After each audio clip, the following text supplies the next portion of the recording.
Hey folks, Healer here. It is Thursday, October 22nd. Wargaming posted 3 new articles to the World of Warships development blog today. I had originally thought to fit these all into one video, but I started the commentary with just the first article and went past 10 minutes. So I'm going to break these up so that I make it a little more consumable. So the first article is announcement of initial details of some of the upcoming Tech Tree Italian battleships, as well as 3 new premium ships that have been announced. These will be going into system testing between 0911 and 0912. Again, everything on the development blog is subject to change, especially since all of these parameters or all the ship parameters are completely fresh out of the gate, and we don't have, very little testing has been done on these. So certainly some things are going to be adjusted as we go along. So we have some details on the Tier 4, Tier 5, and Tier 9 Tech Tree Italian battleships. So this is the Dante Alighieri, the Conte di Cavour, and again, I apologize to my Italian speakers. I'm sure I'm butchering some of this. And then the Ponto. So again, a repeat of the characteristics. These ships will fire SAP instead of HE. They generally have a significant number of guns for their tier, and they have short firing range and not very good accuracy, and we'll definitely see that when we look at some of these details. Starting from Tier 8, the battleships will receive the exhaust smoke generator consumable. Again, this is a fairly recent change. Initially, Wargaming had intended to give the exhaust smoke generator to most of the upcoming battleships, and they recently changed that they will offer that starting at Tier 8 to draw a stronger or more pronounced distinction between the lower and higher tiers in terms of their capabilities. Secondary battery will have a good rate of fire but short range.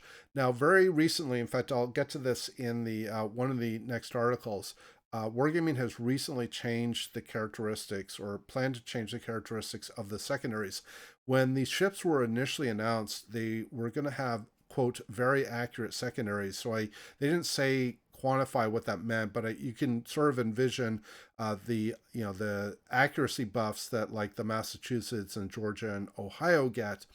The problem is that with relatively short range, the high accuracy means that the shells will tend to hit the belts of opponents, which means that they'll shatter and really won't do much in the way of damage. And so Wargaming is going to change how the secondaries or the dispersion of the secondaries to hopefully make them a little more effective. Lastly, these ships are expected to have pretty decent concealment and average maneuverability and rather good armor. So I'm not going to go through all of the details for all of these ships, but I'm going to draw some key characteristics.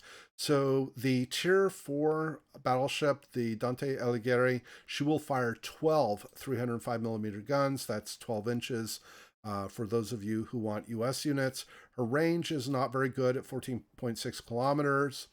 Her sigma is quite poor at 209 meters at that range, and her sigma is 1.6. So these are definitely going to be pretty shotgunny in terms, at least per these parameters. And they're going to have to get fairly close in order to land consistent shots. Their SAP alpha is very good. And also the shell velocities are going to be very good. They're going to generally be well above 800 meters per second, which is very quick for battleship shells. That should make aiming relatively easy, even if the dispersion isn't very good and is maybe trolling you a little bit. But at least the aiming will be relatively good. The ship is going to be relatively slow at 23 knots, although most Tier 4 battleships are pretty sluggish. Turning circle is really good, and rudder's decent. So these are going to be kind of typical to lower tier battleships that are slow, but that they are relatively tight turning and so on. So that works out pretty well. And both this Tier 4 and Tier 5 battleship will have access to 2 consumables, the damage control that every ship gets, as well as repair party. All right, next is the Conte di Cavour, the Tier 5. Now, the main thing that I will draw out here in terms of difference is that she will fire 9 305mm guns as opposed to the 12 of the Tier 4 battleship, and yet the reload of both ships is 33 seconds.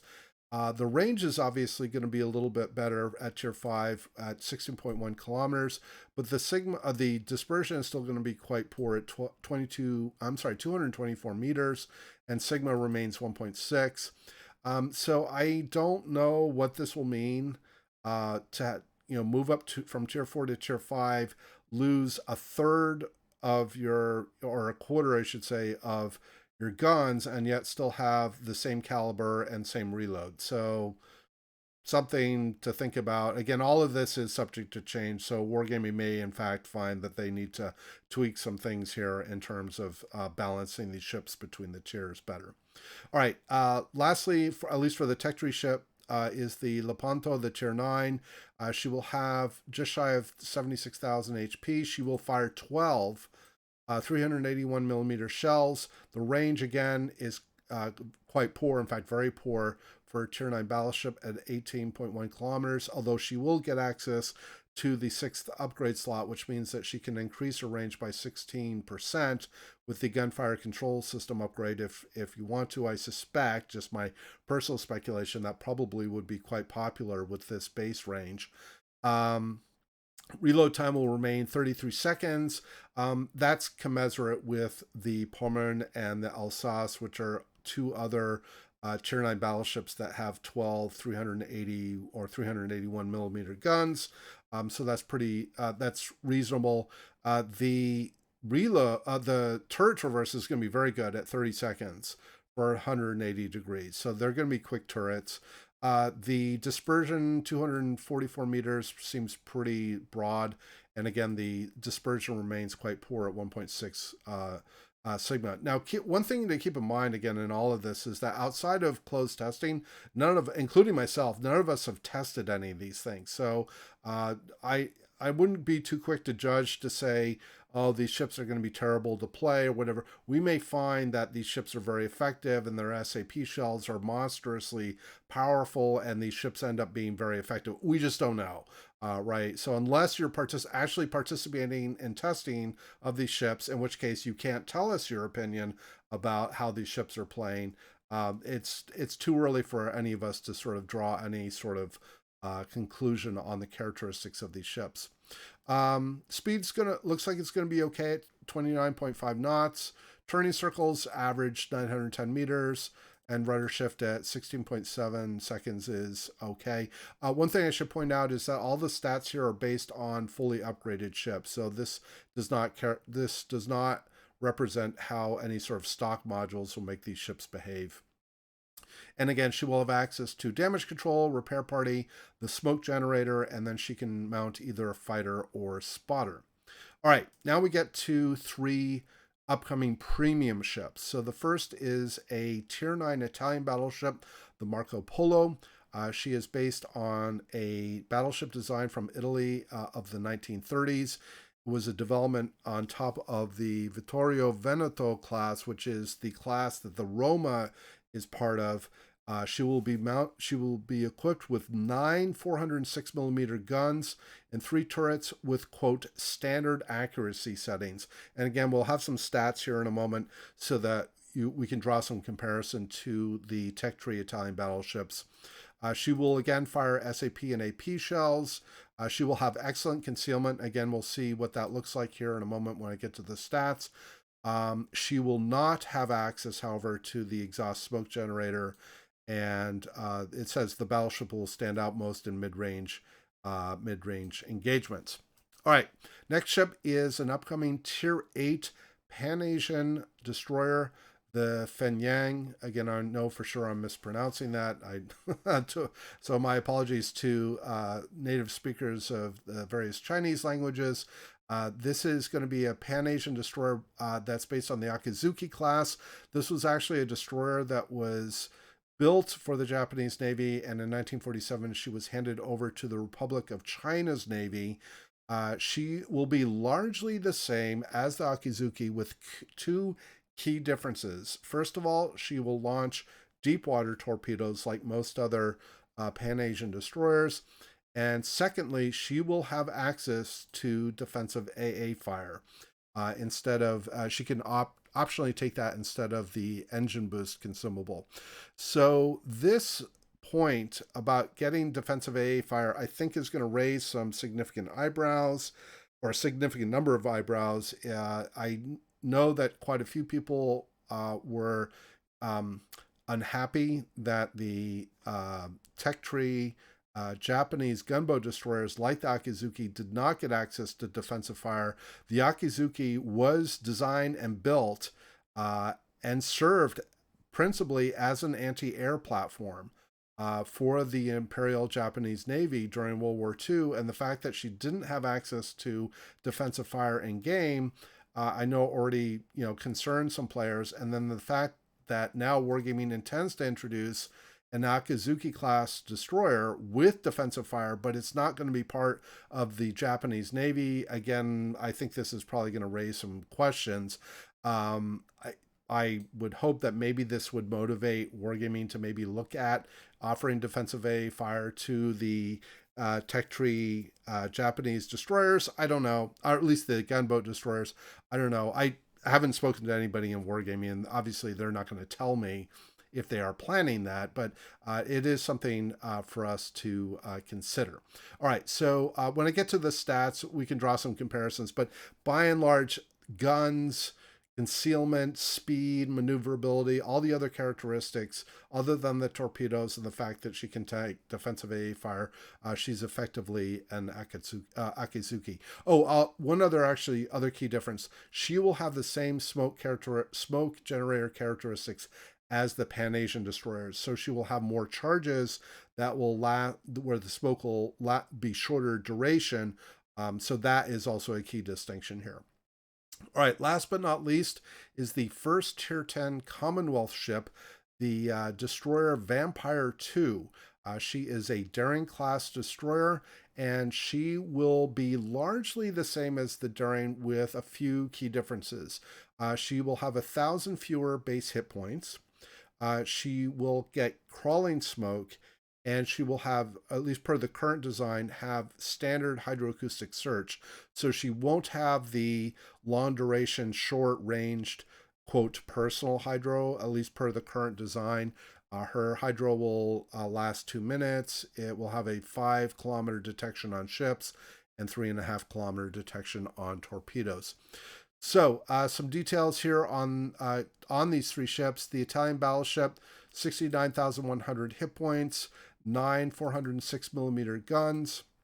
Range will be 19 kilometers, which again isn't that good, or frankly isn't good. Well, I should say good. It's short range compared to most other Tier 9 battleships. The alpha on the SAP shells will be excellent, and the speed on the shells is good. These are going to be, these are very fast shells. Turret traverse remains 30 seconds. Reload is 33 seconds, which if I didn't mention earlier, is commensurate with other Tier 9 battleships with 12 guns. Dispersion is meh. It's not that good at 252 meters at 19 kilometers. But the Sigma is markedly better than the Tech Tree Italian battleships, for which we have specs right now at 1.8 Sigma. She will, again, have access to damage control like every other ship. She will have repair party, and she can mount either a fighter or spotter aircraft. Oh, the other thing they mentioned here was the surface detection.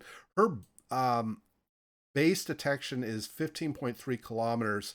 And if you factor in camo, the concealment system upgrade, and the concealment expert skill, she should be able to get her surface detection down to about 12 kilometers, which is pretty strong for an upper tier battleship.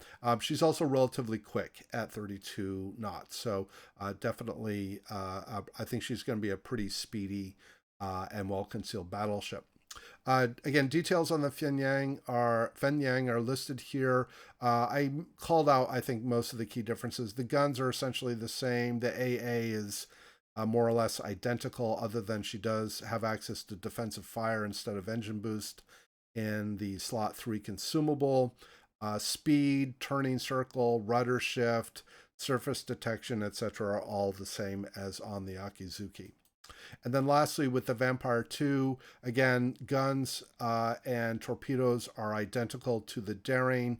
The main differences here are that she has 1,000 fewer hit points, and then 1,000 fewer hit points than the Daring, and she will have access to crawling smoke, and her hydro will be, at least per the current design, will be the standard hydro for tier 10 ships. It won't be the personal hydro.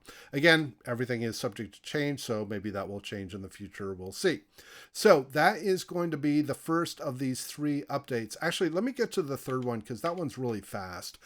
So Wargaming made some changes to a few test ships.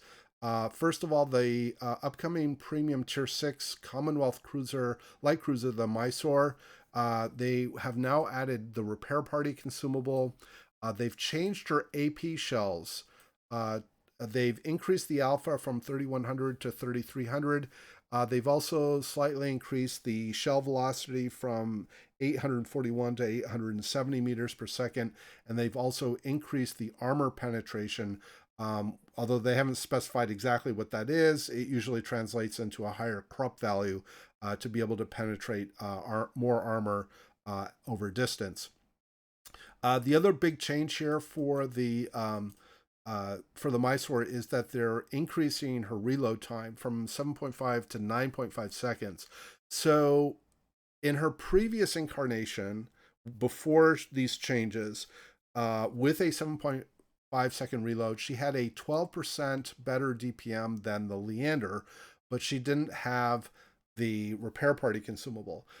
With repair party, she will ideally have better endurance and durability over the game, over the life of a match, and she will have higher alpha per shell. Now, with the nerf in the reload, if I've done the math correctly, her DPM now will be slightly lower than the Leander. I think it will be about 5% lower, but presumably with the repair party charge, that will allow her to deliver damage over a longer period of time during matches. So we'll have to see how that goes. All right, and then the other point here, and I mentioned this during the earlier part of the video. So for the tier 6 through 8, as well as the tier 9 Italian battleships, they've changed the accuracy of the secondary battery guns to be, quote, standard values. And I think there's a valid reason for doing this. So the rationale that they're using here is that if the shells are very accurate, the secondaries tend, well, they do target the center of a ship. And that means that when you're in close range, the shells will tend to hit the main belt of an opponent if that opponent is, fairly broadly angled to you. And if the accuracy is increased further, it just means more shells hitting the belt, more shells shattering, and basically not doing anything. So you're getting a lot of purple ribbons for secondary battery hits, but they're effectively not combat useful.